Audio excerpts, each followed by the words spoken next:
The disease was spiraling out of control. Patients are waiting, some are dying outside. Some other people need to step up to the plate.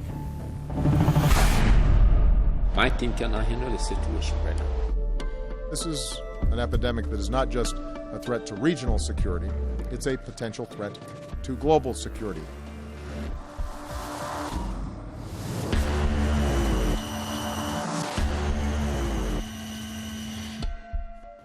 Sweating, uncontrolled bleeding,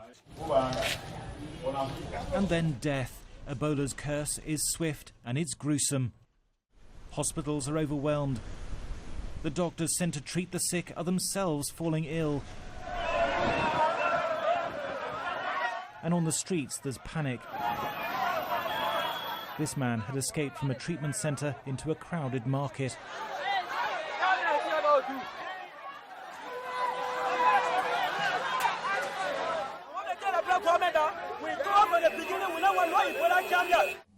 The virus, once rare and confined to jungle villages, is now sweeping across a large part of West Africa.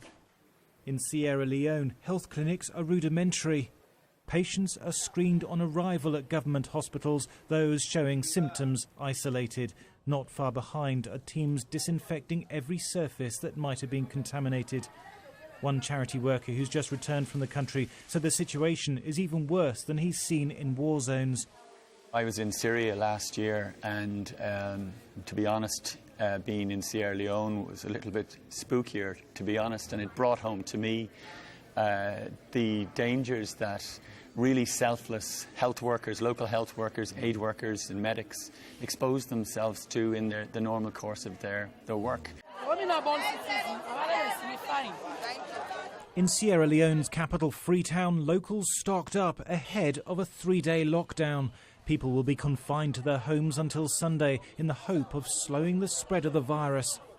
I've come to buy medication, food stuff, and all necessary things, even water at home, so that will not go through me and my family will not go through these constraints. Because within the 3 days, you will not have the opportunity to go out and do your shopping.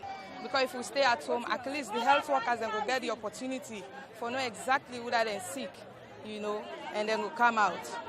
So I feel it's important. It is better to stay at home for 3 days, even 21 days, than to lose thousands of people in a single day. So to me, I think it's very important and it's necessary, it's called for.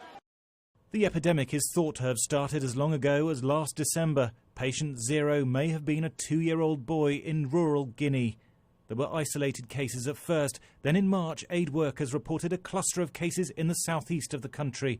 From there, it easily spread over the border into Liberia and Sierra Leone, then Nigeria and Senegal. Once it reached crowded urban areas, cases began to rise exponentially. 400 by the beginning of June, 800 by July, 1,600 by August, and now 5,000, half of them dead. President Obama has warned it could get much worse. If the outbreak is not stopped now, we could be looking at hundreds of thousands of people infected with profound political and economic and security implications for all of us. So this is an epidemic that is not just a threat to regional security, it's a potential threat to global security. If these countries break down, if their economies break down, if people panic, that has profound effects on all of us, even if we are not directly contracting the disease. The first known outbreak of Ebola was in Zaire in 1976. Peter Piot helped contain the disease and identify the virus, even sketching out a map of how it was spreading. He told Sky News of his dismay that the world's response to the current epidemic had been so slow. The bigger the epidemic is, the more difficult it is to control. You can't put in quarantine a whole country and millions of people. And with all their contacts, we're talking about tens and tens of thousands of people who are at risk of being exposed.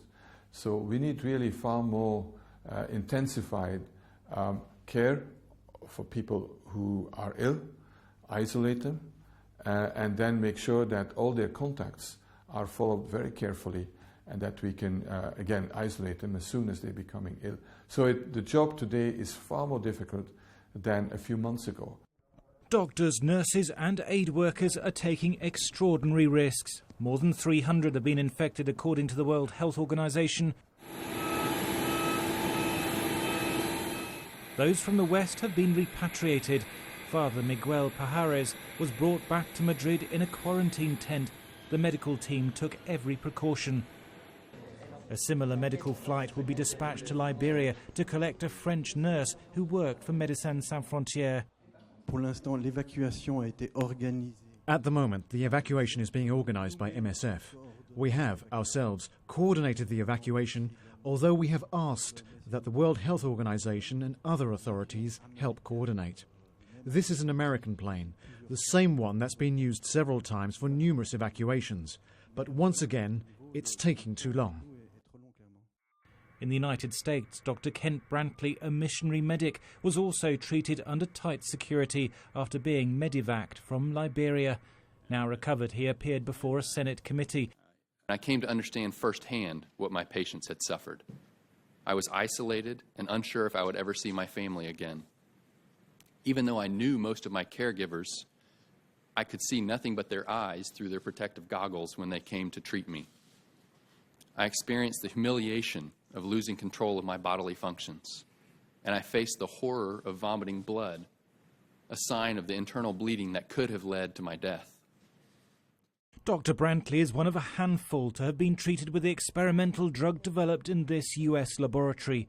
ZMapp contains 3 different antibodies to the virus, but just as doctors grew hopeful that it could increase the survival odds of the sick, supplies ran out. It's grown in genetically modified tobacco plants, and the next batch won't be ready for harvesting until December. In the meantime, the survivors of the disease, such as British nurse Will Pooley, may hold another possible cure. He was flown back to the UK by the RAF for treatment in a specialist isolation unit. Now recovered, he's travelled to the US to donate his blood to treat another victim. Traditionally, when you recover from a viral infection, just after that, the level of antibodies you have in your blood is very high.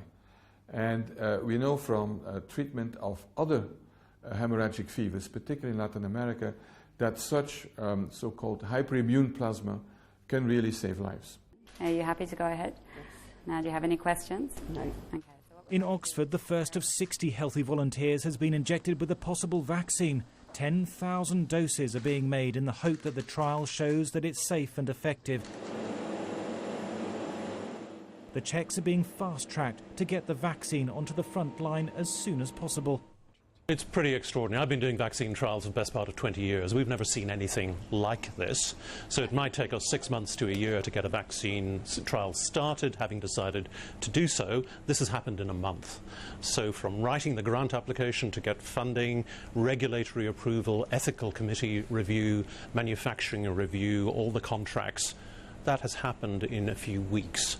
And really what's happened is everyone from the regulators onwards have said, this is top priority, we'll just take your application as it comes in, and they turned around our regulatory application in 4 days. That is quite extraordinary. Even still, the vaccine won't be ready until early next year. It's medics and equipment that West Africa needs now. And the United States has this week promised a massive airlift. There'll be 3,000 military personnel to the region to provide medical and logistical support. They'll build 17 treatment centres, providing an extra 1,700 beds. They'll train 500 healthcare workers every week and provide 400,000 health and testing kits. In Liberia, the president welcomed the action plan in a television address. The first flight arrives on Friday. Ebola will not defeat us. Never. We have faced great tragedies before. These have tested us and shown our true character. I call on you to stand up again. We are fighting back, and we will win. British Airways has just suspended all flights to parts of Africa worst hit by the deadly Ebola virus. The airline won't be flying to Liberia or Sierra Leone until the end of August. And there are still no flights, a logistical nightmare for medical teams trying to reach the front line. Professor Piot is appealing to airlines, including British Airways, to reconsider. Of course, through airlines, people will travel to other parts of the world and may spread the disease, but you can, control that by checking people for having fever and symptoms and so on at exit of the country. But how can you make sure that supplies, protective equipment, even food for those in quarantine arrives in a country if all transport is impossible? How can doctors and nurses go to these countries from the outside if they can't take a flight? The World Health Organization says 10,000 local doctors and nurses and 600 international specialists are needed to cope with the situation as it is now. But as the epidemic gets worse, as it surely will, that will need to be ramped up. The doctor who put his own life on the line for that first Ebola outbreak is now appealing to health workers in the NHS. We have enormous skills in critical care, in infectious diseases, from nurses to doctors, in the army. For those who are interested and volunteers, we support you. We welcome that you will go and work in Sierra Leone. Not only in a small hospital, because it's important and I welcome it, but it's not enough. We need to set up care and isolation units across the country. We need to do much, much more.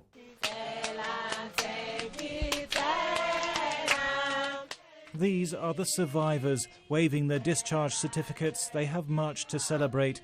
Amid an epidemic that's out of control, there is hope. Amen.